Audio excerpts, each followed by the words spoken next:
Remue ménage. Remue ménage.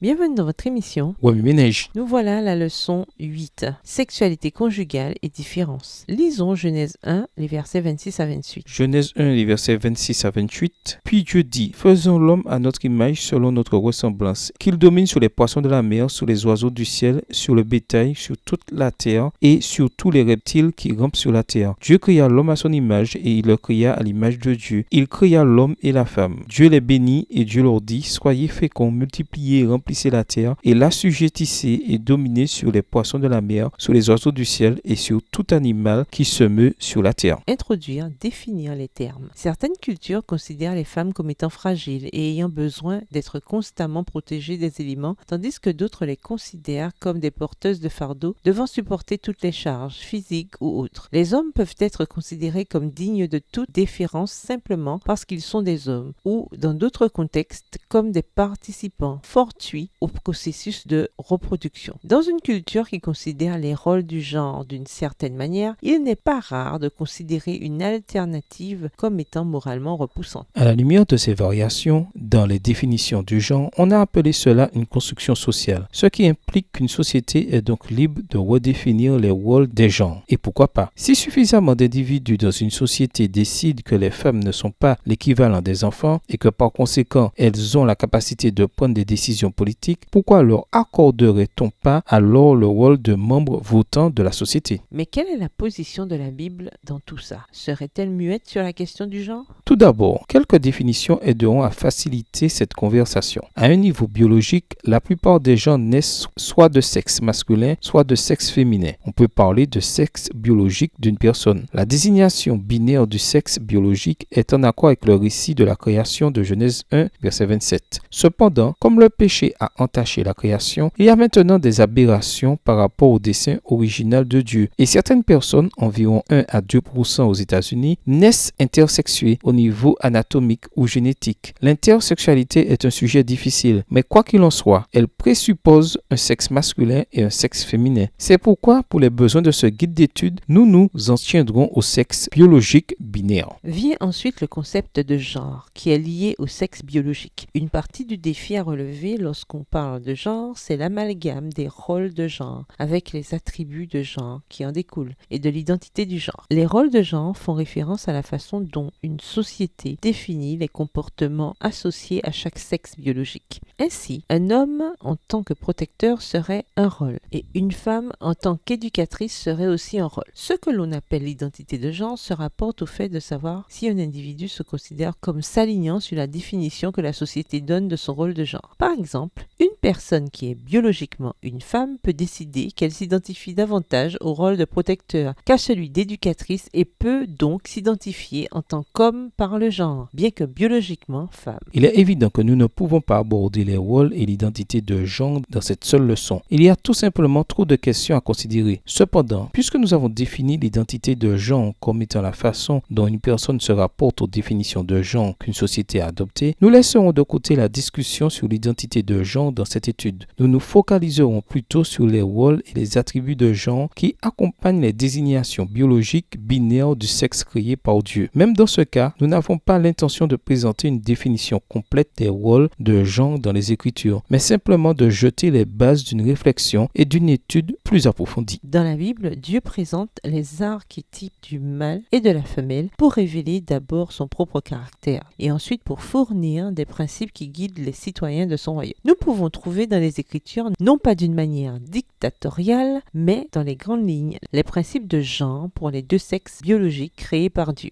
Remue ménage, lisez le passage de cette semaine, Genèse 1, les versets 26 à 28. Écrivez Genèse 1, les versets 26 à 28 à partir de la version biblique de votre choix. Vous pouvez également réécrire le passage avec vos propres mots, tracer les grandes lignes du chapitre ou en faire une carte heuristique. Au revoir. Et à demain si Dieu veut.